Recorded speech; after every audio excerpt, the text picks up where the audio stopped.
Hello. Perkenalkan, saya Angelita Sani Silaban, bisa dipanggil Sani. Saya dengan NIM 2104208. Saya berasal dari Prodi Ilmu Administrasi Negara. Nah, pada materi keempat kali ini, kita akan membahas tentang teori konflik sosial, meliputi substansi teori konflik sosial, kelemahan dan keunggulannya, serta implementasinya dalam ilmu administrasi negara. Mari kita simak, cekidot! Hai, pada kesempatan kali ini, saya akan memaparkan mengenai teori konflik sosial. Sebelumnya, mungkin kita semua sudah mengetahui bahwa konflik sudah menjadi hal alamiah dalam suatu lingkungan masyarakat kita, di mana hal ini terjadi akibat adanya perbedaan atau adanya kelompok-kelompok yang berbeda dalam suatu masyarakat. Untuk itu, saya mengajak lebih dalam untuk membahas mengenai teori konflik sosial. Sebelumnya, kita akan membahas mengenai teori.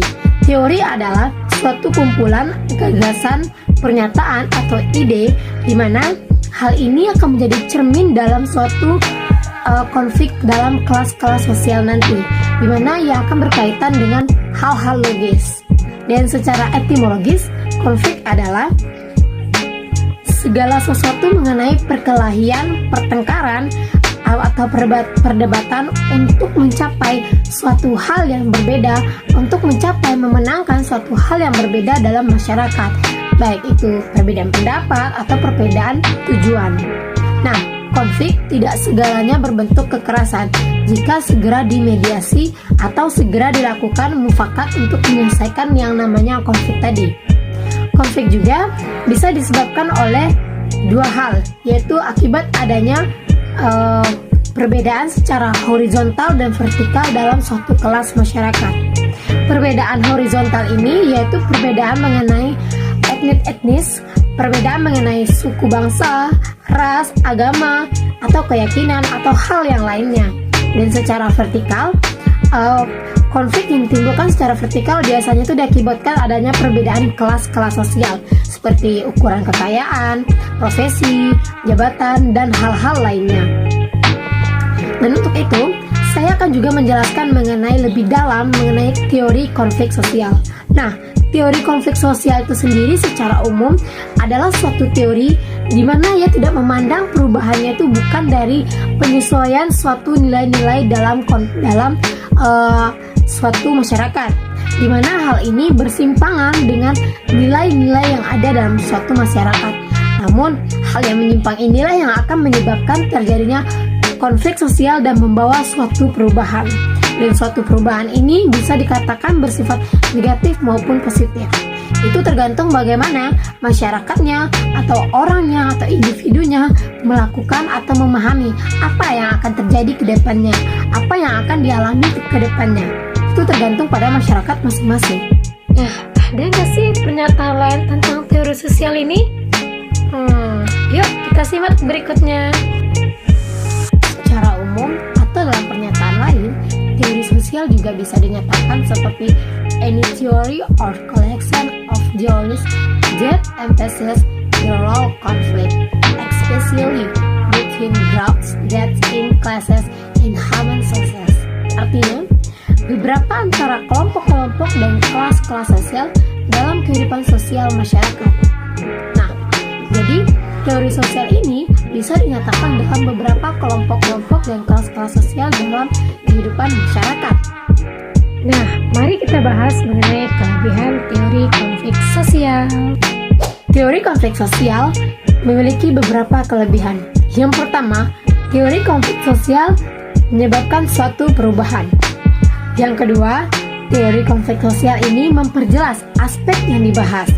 Dan yang ketiga, teori konflik sosial ini di mana ia akan memperkuat solidaritas antara anggota kelompok dalam suatu masyarakat atau dalam suatu kelas sosial tersendiri. Jika ada namanya yang kelebihan, pasti ada kekurangan. Mari kita simak kelemahannya. Selanjutnya apa sih kelemahan dari teori konflik sosial itu?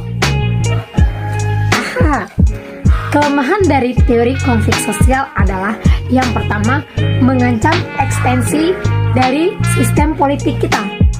Yang kedua, terjadinya kompetisi. Yang ketiga, menyebabkan adanya perebutan kekuasaan atau wilayah kekuasaan. Yang keempat, ini teori konflik sosial ini bersifat egoisme gitu. Yang kelima, teori konflik sosial ini bersifat memaksa, seperti memaksa terjadinya tawuran antara sekolah A dengan sekolah B karena adanya perbedaan pendapat tadi, adanya perbedaan tujuan tadi. Dan mungkin dalam suatu kelompok pun akan ada konflik. Karena apa?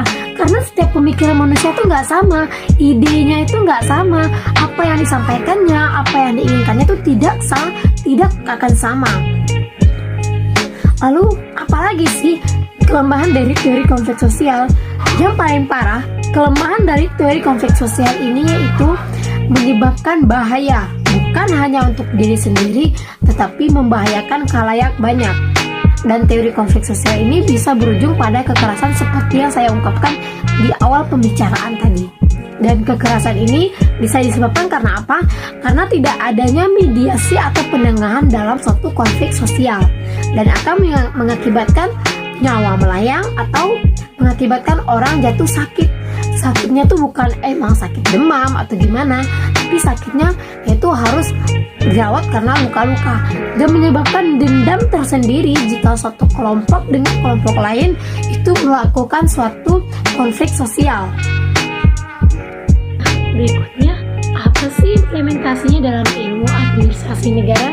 Mari kita simak kembali. Implementasi ilmu administrasi negara dengan teori konflik sosial. Mari kita bahas. Oke, implementasinya seperti ini. Dalam suatu ilmu administrasi negara atau ilmu publik, administrasi publik, akan terjadi namanya suatu kerjasama antara satu kelompok dengan satu kelompok, antara satu individu dengan satu individu itu tersendiri. Di mana dalam ilmu administrasi negara ini ada pihak-pihak yang dipakai untuk mencapai suatu tujuan agar tidak terjadinya konflik dalam suatu pengadministrasian dan mencapai tujuan kerjasama. Baiklah, saya kira hanya itu beberapa pemaparan materi mengenai teori konflik sosial dari saya. Sebelumnya saya juga akan menyampaikan bahwa tokoh-tokoh membawa teori konflik sosial ada sebagai berikut. Dan untuk itu, saya juga mengucapkan terima kasih atas perhatian saudara sudah membaca, mendengarkan, melihat, memahami mengenai materi yang sudah saya paparkan. Sampai jumpa.